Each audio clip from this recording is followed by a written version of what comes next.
당뇨병성 족부 궤양 환자를 위한 안내. 안녕하십니까? 본 동영상은 당뇨병성 족부 궤양에 대해 설명드리기 위해 제작되었습니다. 이어지는 내용을 참고하셔서 원활한 치료와 악화 및 재발을 방지하는 데 도움이 되시기 바랍니다. 당뇨병성 족부 궤양이란 흔히 당뇨발이라고 불리는 당뇨병성 족부 궤양은 당뇨병과 관련되어 발에 발생하는 다양한 병적 상태들을 광범위하게 통칭하는 말입니다. 발생 원인. 당뇨발은 크게 다음의 원인들에 의해 발생합니다. 말초혈관 질환. 당뇨병으로 장기간 고혈당이 지속되면 나빠진 혈액순환으로 신체 조직에 충분한 산소와 영양분이 공급되지 않으면서 상처나 감염이 생겨도 잘 낫지 않습니다. 당뇨병성 신경병증. 나빠진 혈액순환으로 말초신경이 손상되어 감각이 둔해지면서 자신도 모르는 사이에 상처가 발생하게 됩니다. 발의 변형.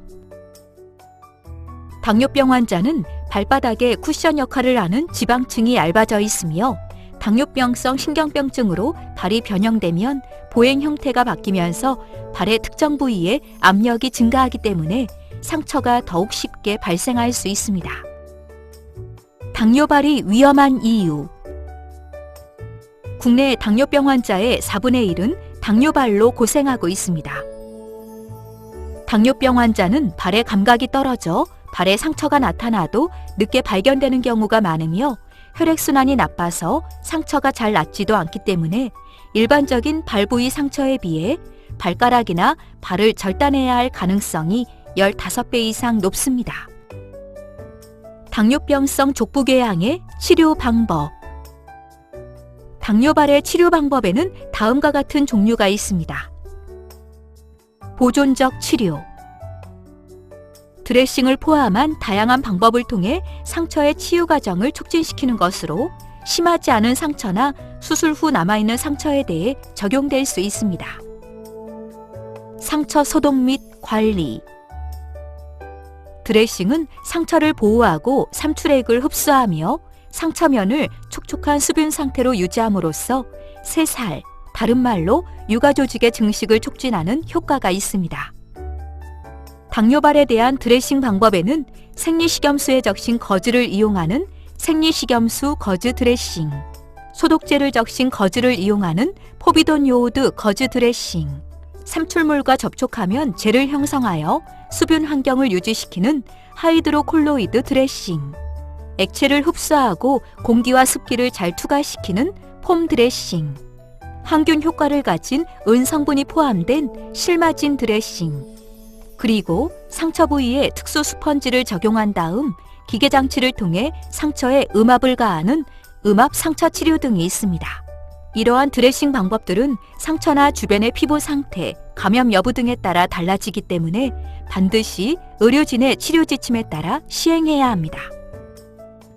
특히 퇴원 후 스스로 상처를 관리할 때에는 매일 상처의 상태와 변화 양상을 관찰해야 하는데 작은 상처라도 새로운 상처가 며칠 동안 변화 없이 지속되거나 상처 부위가 붉게 변하는 경우, 갑작스런 심한 통증이나 열감이 나타나는 경우에는 감염을 의심하고 신속히 병원을 방문해야 합니다. 전접촉 석고 치료. 석고붕대를 이용하여 발 전체를 감싸는 치료법으로 체중을 고르게 분산시켜 궤양과 주변 조직에 가해지는 압력을 줄임으로써 더 이상의 외상을 받지 않도록 보호해주는 효과가 있습니다. 항생제 치료. 감염이 의심되는 상처에 대해서는 항생제를 투여해야 하는데 필요한 경우에는 상처에서 균을 채취한 뒤 배양하여 원인균을 확인한 다음 그에 맞는 항생제를 사용합니다. 특히 뼈나 골수 조직에 감염이 의심되는 경우에는 장기간의 항생제 투여가 필요합니다. 고압산소 치료. 대기보다 2배가량 기압이 높은 챔버 안에 들어가 1시간 30분가량 100%에 가까운 고농도 산소를 흡입하는 치료로서 인체 내 산소량을 증가시켜 오래된 상처를 치유시키고 조직의 괴사를 방지하는 데 도움이 됩니다. 수술적 치료. 궤양이나 염증이 심하거나 보존적 치료로 조절할 수 없는 상처에 대해서는 수술적 치료를 시행합니다. 변연 절제술. 괴사된 조직을 제거하여 감염을 줄이는 수술 방법으로 범위에 따라 가피와 굳은 살을 포함하여 감염된 뼈나 연골, 힘줄과 근육, 근막 등의 괴사된 조직을 제거한 후 봉합합니다. 참고로 상처가 깊은 경우에는 조직 내부의 염증 부위를 완전히 제거할 때까지 수차례의 추가 수술이 필요할 수 있습니다. 봉합술, 피부 이식술, 국소 피판술. 궤양이 얕고 뼈나 관절 같은 주요 구조물이 노출되지 않은 경우에는 단순 봉합술이나 피부 이식술, 국소 피판술 등의 비교적 간단한 수술로 궤양을 치료할 수 있습니다. 유리 피판 이식술. 궤양이 크고 뼈나 관절 같은 주요 구조물이 노출된 경우에는 허벅지나 사타구니, 엉덩이 등에서 혈관이 포함된 피부 조직을 채취한 다음 미세혈관 접합술을 통해 상처 부위를 덮어주는 유리피판 이식술을 고려할 수 있습니다.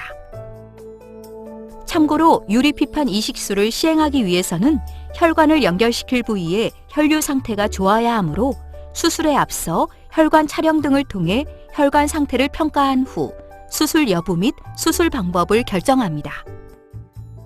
수술 후 주의사항.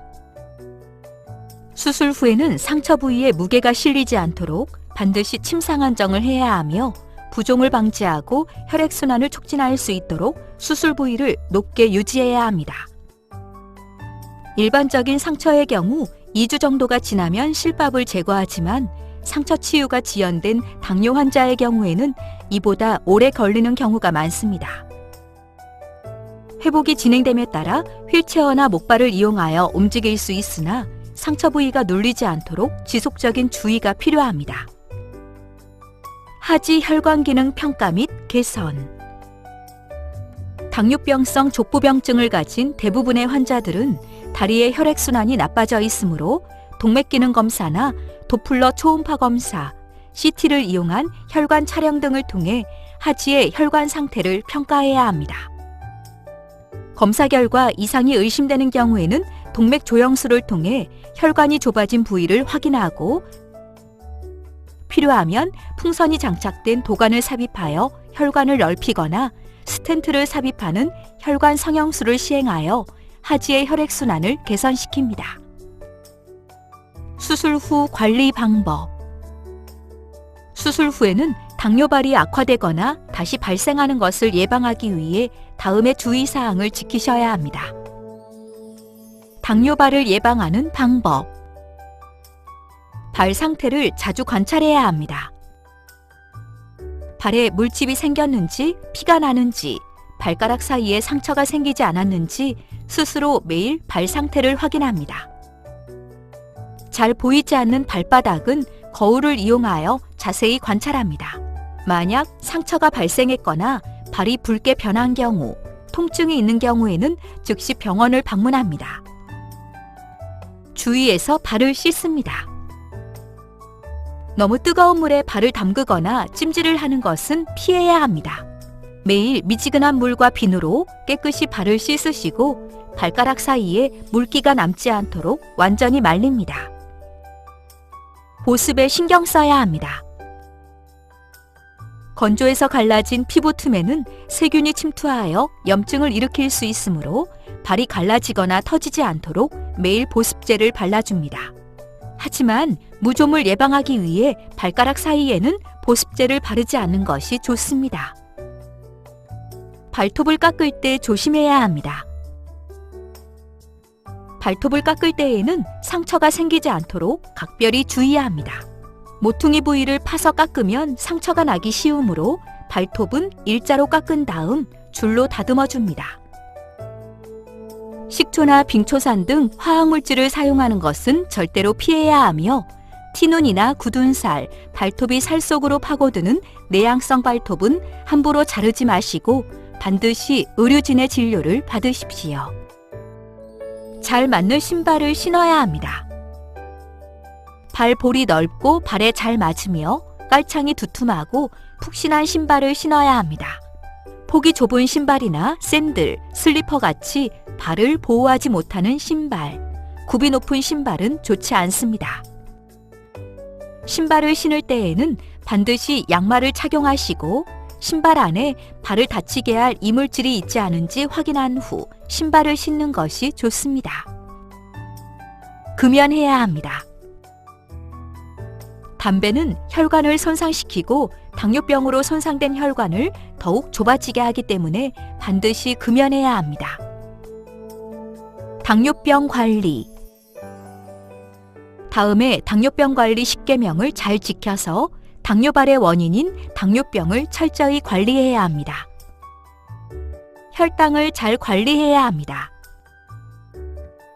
공복 혈당을 80에서 130 사이로, 식후 혈당을 180 미만으로, 당화 혈색소를 6.5 미만으로 조절해야 하며 일상생활 중 자가 혈당 측정을 통해 혈당 조절에 주의를 기울여야 합니다.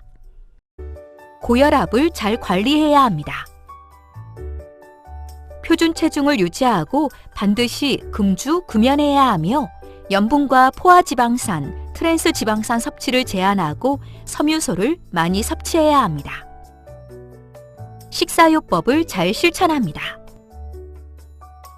매일 일정한 시간에 알맞은 양의 음식을 규칙적으로 먹습니다. 설탕이나 꿀의 섭취를 주의하고 식이섬유소와 지방의 섭취를 적절히 조절하며 콜레스테롤과 염분 섭취를 제한합니다. 운동요법을 잘 실천합니다. 운동은 혈당을 조절할 뿐 아니라 체중을 줄이고 심폐기능과 혈액순환을 개선하며 스트레스를 해소시키는 장점이 있습니다. 유산소 운동과 근력 운동을 적절히 병행하여 일주일에 3에서 5회 정도 운동합니다.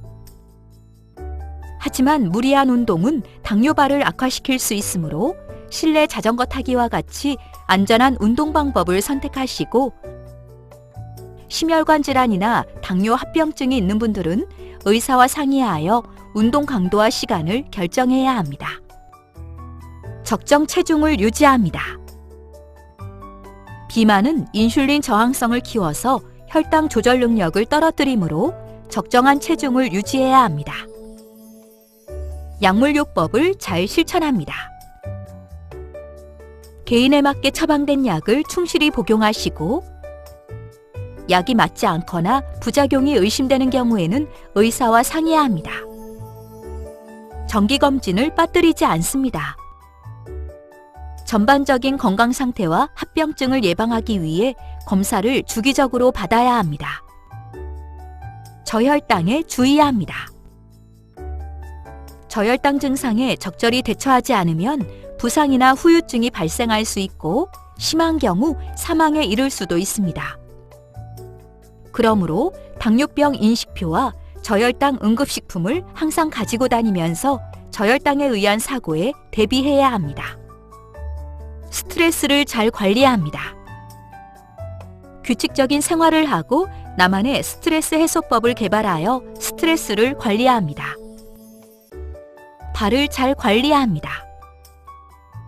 티눈이나 굳은 살, 궤양, 건조증, 가려움증, 무좀 등 발에 발생한 문제점을 조기에 발견하여 치료합니다. 지금까지 당뇨병성 족부궤양에 대해 설명드렸습니다. 감사합니다.